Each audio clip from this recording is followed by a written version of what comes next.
Jok, village de 210 habitants, est situé au pied du massif du Canigou, énorme réserve d'eau pure.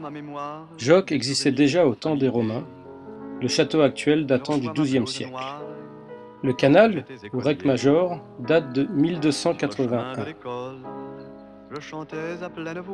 En 1821, Jobert de Passa écrivait « L'eau et l'air sont choses communes, publiques, ne peuvent être retirées de l'usage commun sans nuire à des intérêts généraux et sans concentrer en faveur d'un petit nombre les avantages que la nature offre à tout un peuple. » Aujourd'hui, nos élus ont confié le monopole de l'eau à une multinationale parisienne, SOR.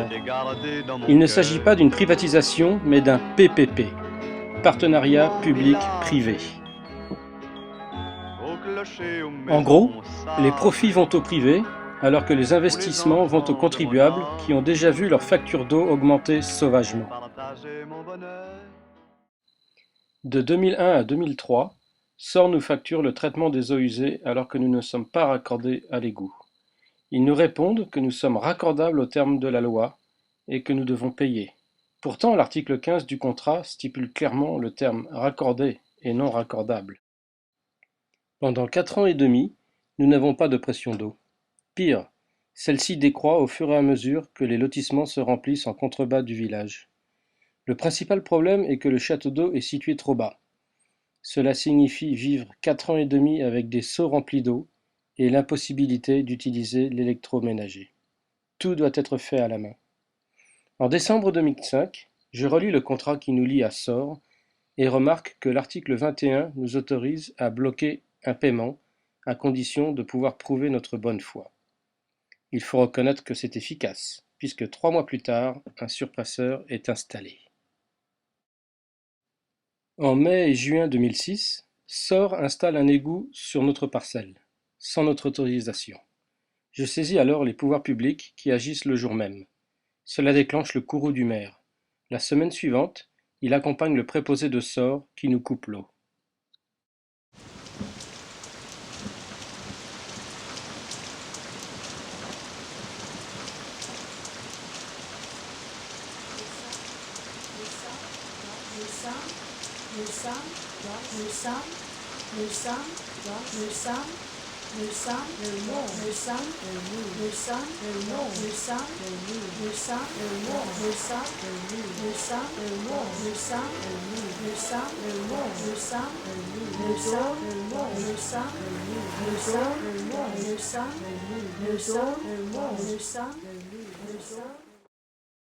Relax.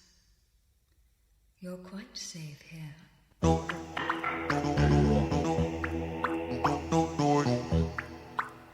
Am I dreaming? No. Where am I? In bed? What am I doing? Talking to myself. Look, I must have a star on my door. Or better still, A door? swing doors, huh?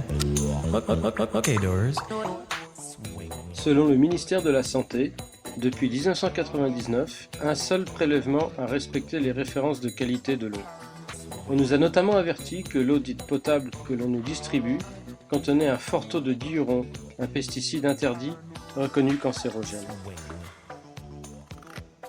En 2006, SOR facture plus de 67 000 € de travaux à Jok, en plus de nos factures d'eau. How do I get this silly? I'll count those bars on the window. 1, 2. La société SOR est une multinationale de l'eau.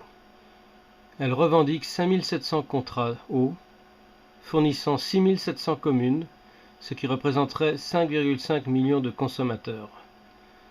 Son chiffre d'affaires est de l'ordre de 1,5 milliard d'euros. Par comparaison, nous sommes une famille pauvre, rurale des Pyrénées-Orientales, avec beaucoup moins de moyens qu'eux pour lutter en justice. À qui appartient SOR ? À 38% à nous le peuple, via l'État français et la Caisse des dépôts. Ensuite à 33% au groupe Séché Environnement. AXA en possède 17% et Cube 12%. La Fondation SOR nous annonce offrir l'eau à des petites filles du Cambodge et de Madagascar. Zenia avait 10 mois lorsque l'on nous a coupé l'eau. Elle a maintenant 6 ans. C'est la première fois qu'on nous coupe l'eau. Nous ne savons que faire. Une amie nous conseille alors de consulter un avocat pour 20 € auprès de l'Ordre des avocats de Perpignan. L'avocat en question nous propose de mettre en demeure Sor, et nous essuyons un refus. Il nous avise alors de les assigner en justice. Sor ne conteste pas les faits. Ils prétendent que nous aurions installé un tuyau contournant le compteur d'eau après la coupure et que nous volerions l'eau sans le prouver toutefois.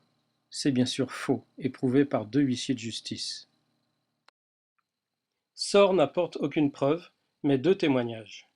Celui de M. Olivier Terrat, chef de secteur de Sor, et celui de M. Jean-Pierre Villelongue, maire de Joc. Sans mettre en doute la probité de M. Terrat, on pourrait se demander s'il est totalement impartial. On pourrait également se demander ce qui pousse le maire de Joc à soutenir Sor de façon aussi inconditionnelle. Nous obtenons des constats de 2 huissiers différents contredisant ces témoignages. Sor ne conteste pas les faits. Ils basent leur défense en prétendant qu'ils ne sont pas responsables des problèmes, n'étant pas propriétaires des réseaux. Pourtant, l'article 8 du contrat d'affermage avec la communauté de communes confirme leur responsabilité. Douce France, cher pays de mon enfance, bercé de tant d'insouciance, je t'ai gardé dans mon cœur, dans mon village, au clocher, aux maisons. C'est ici, dans cette mairie, que la Lyonnaise des Eaux a corrompu le maire. Depuis 2 ans, nous avons saisi l'élite du département. Aucun de ces notables, élus ou hauts fonctionnaires, n'a voulu ou pu agir en faveur du respect du service public et de la loi. La coupure d'eau est une contrainte physique par atteinte à l'intégrité de la personne. Comme la torture, c'est injustifiable.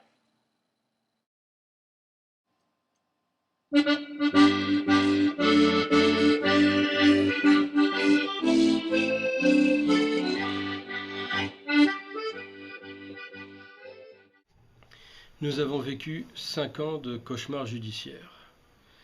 En 2006, le tribunal des référés de Prades se déclare incompétent. En 2007, le tribunal d'instance de Prades, visiblement impressionné par les témoignages entre guillemets du maire, nous condamne très lourdement, notamment à une astreinte de 50 € par jour, tant que nous n'enlevons pas le soi-disant tuyau qui contournerait notre compteur d'eau. Étant donné qu'il est impossible d'enlever un tuyau qui n'existe pas, et si nous vivons 80 ans, cela fait environ 700 000 € à payer à Sor. Nous faisons alors appel. La Cour d'appel de Montpellier nous condamne cette fois à 6 700 € tout compris.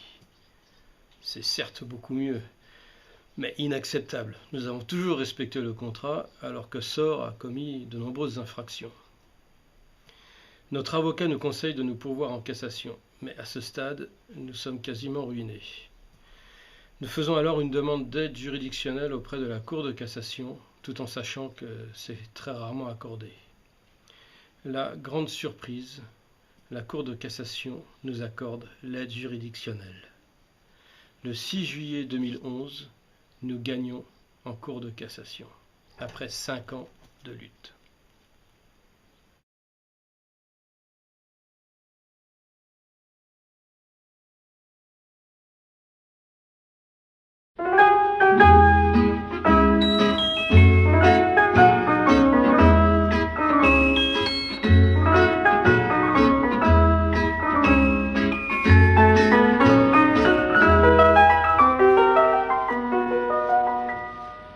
Il revient à ma mémoire des souvenirs familiers